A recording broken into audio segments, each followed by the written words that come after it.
Thank you to Squarespace for sponsoring this video. Are you kidding me? He looks nothing like me.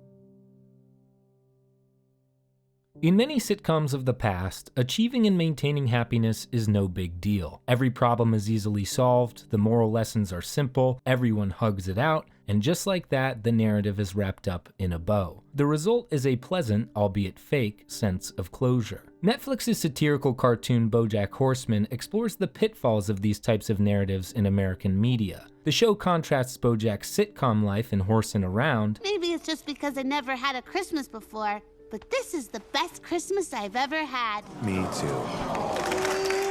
With his real life, full of self-loathing, broken friendships, and borderline nihilism. One ends and everything gets wrapped up nice and simple. The other goes on with complexity and uncertainty. This contrast is obvious, but it's important because it's central to the philosophy of the show and its creator, Raphael bob-waksberg. I don't believe in endings. I think you can fall in love and get married and you can have a wonderful wedding, but then you still have to wake up the next morning and you're still you. You can have the worst day of your life, but then the next day won't be the worst day of your life. And I think it works in a positive and a negative, that all these things that happen are moments in time. And that because of the narrative we've experienced, we've all kind of internalized this idea that we're working towards some great ending. And that if we put all our ducks in a row, we'll be rewarded, and everything will finally make sense. But the answer is that everything doesn't make sense, at least as far as I've found. We see the characters reference this philosophy throughout the series. Closure is a made-up thing by Steven Spielberg to sell movie tickets. Or, in Diane's words,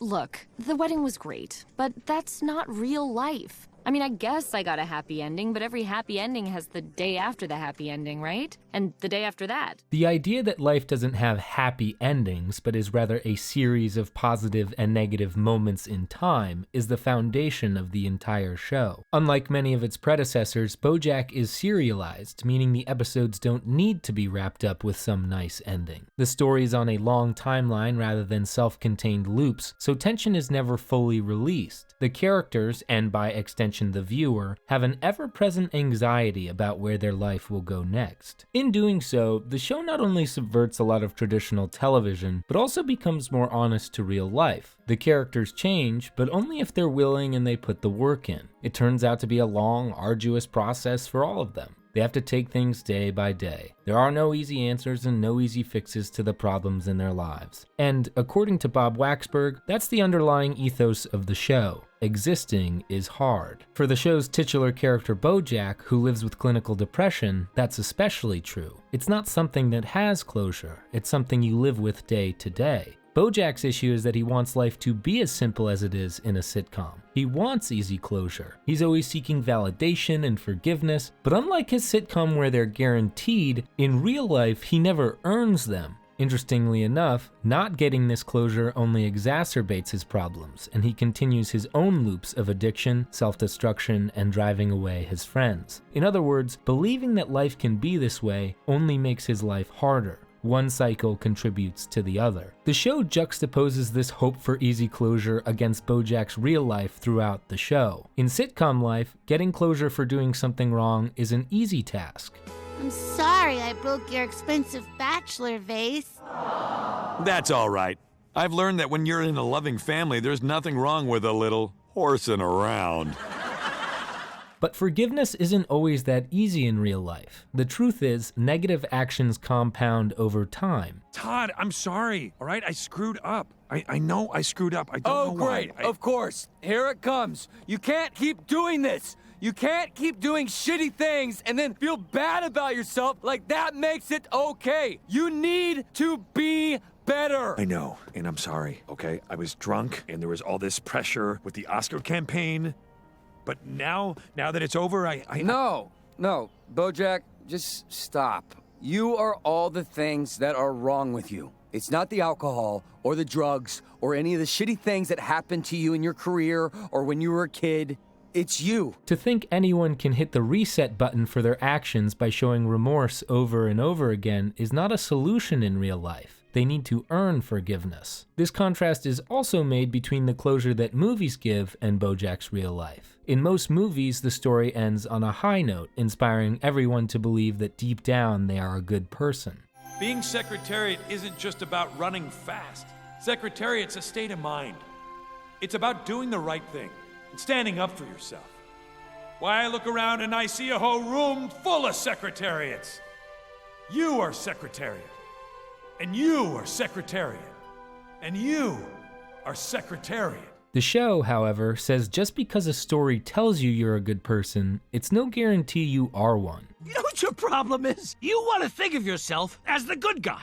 Well, I know you better than anyone, and I can tell you that you're not.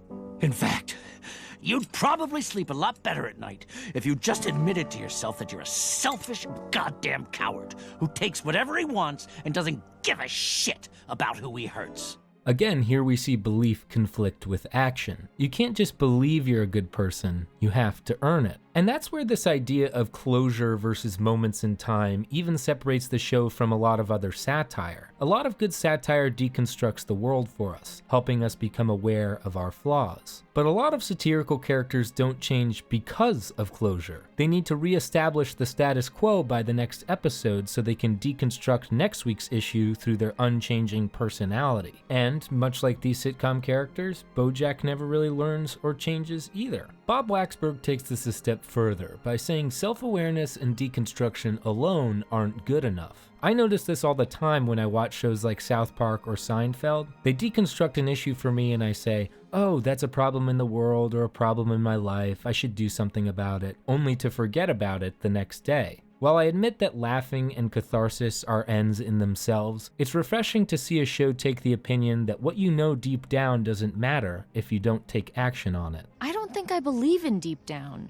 I kind of think all you are is just the things that you do. In other words, if your actions never show that you're a good person, then are you really a good person? It's one of the key messages the show is always putting forward. Being a good person requires a constant dialogue between self-awareness and taking action on being better. It means keeping your needs in mind, but never forgetting the needs of others. At the same time, there are still no guarantees that doing this is easy or that your actions will always be rewarded. Existing is hard. What's also interesting about Bob Waksberg's philosophy of positive and negative moments in time is its redefinition of how happiness works. Corporatized, entertaining narratives tend to push this idea that there's something out there that will finally make us happy, permanently, whether it be love or marriage, maybe it's power, money, or fame. By saying that life is all positive and negative moments in time, that it's ongoing with no endings, happiness is redefined as ephemeral. The show references this ephemeral nature of happiness constantly. This has been your dream for the last 30 years. You made it happen.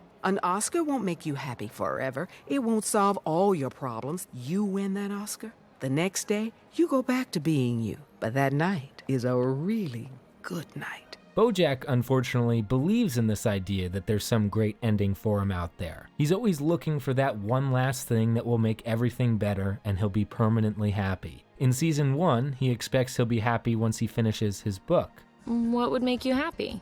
Well, finishing my memoir, I guess. In season 2, he expects getting his dream role of Secretariat will finally make him happy. In season 3, he expects getting an Oscar will make him happy. In every case, this expectation becomes toxic. It's precisely his hope that something will make him happy forever that exacerbates his depression. Again, one cycle contributes to the other. Which brings us to this moment when the show solidifies its stance on happiness. Cuddly Whiskers explains that he expected an Oscar to make him happy, and it didn't. He then explains that he tried to find purpose in helping addicts at a halfway house, but that too left him empty. And then he says this. Sometimes you need to take responsibility for your own happiness. You don't think that's a little selfish? I don't know what to tell you.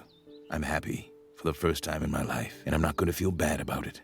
It takes a long time to realize how truly miserable you are, and even longer to see that it doesn't have to be that way.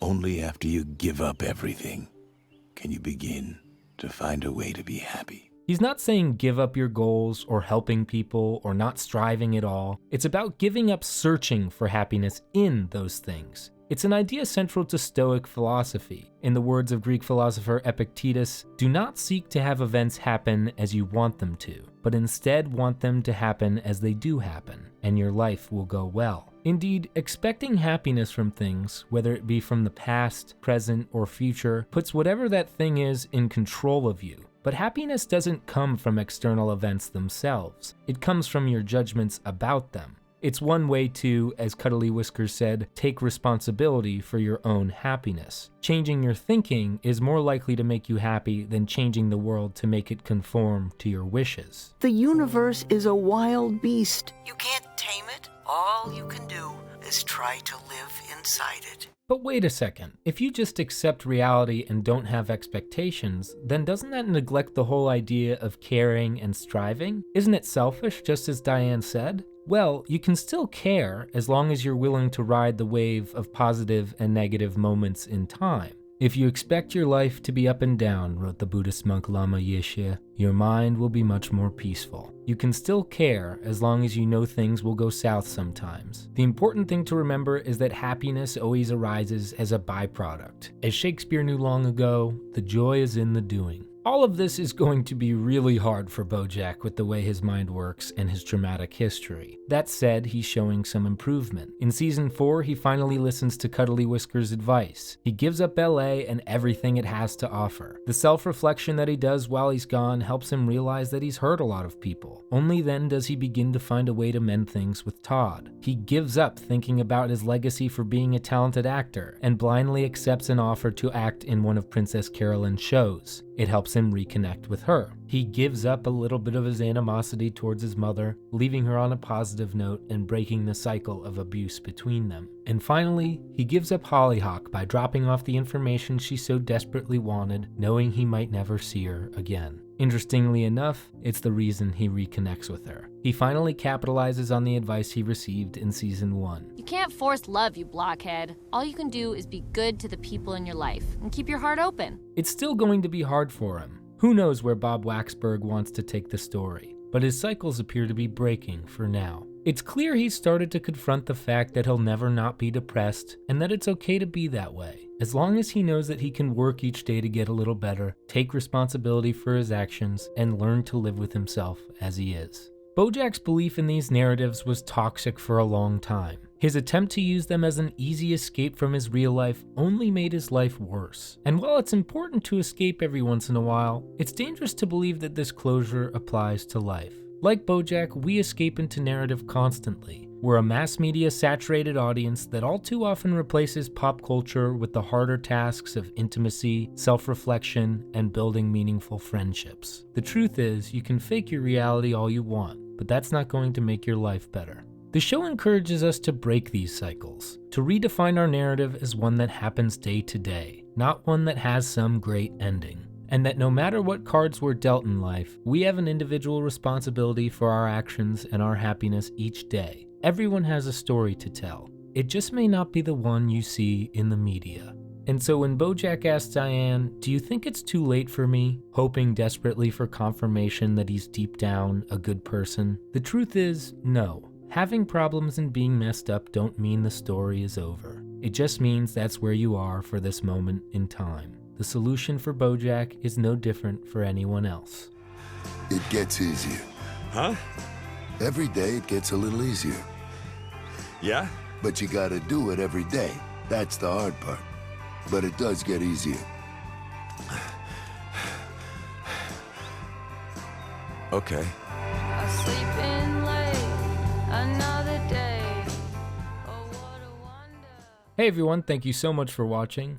I just want to talk about designing my new website with Squarespace. They have this really intuitive, easy to use platform that made the process painless for someone like me who hasn't written a line of code ever. They have award-winning designer templates, they do domains, they have 24/7 customer service. It really is an all-in-one platform where you can build a good-looking website. I'm really happy with it. You can start your free trial today. Go to squarespace.com/willscoder to get 10% off your first purchase. I want to thank my patrons over on Patreon for their support. You all allow me to spend more time researching, writing, and producing these episodes. I really appreciate it. I'm on a big push to make this my full-time job, and Patreon is a big part of making that happen. I also wanted to say that it's just past my 1-year anniversary of making videos, and seeing the community around this channel grow has been amazing. I'm excited to talk with everyone down in the comments. Other than that, I'll see you guys next time. I'm tired of running in circles. I'm tired of running in circles. I'm tired of running in circles. I'm tired of running in circles. I'm tired of running in circles.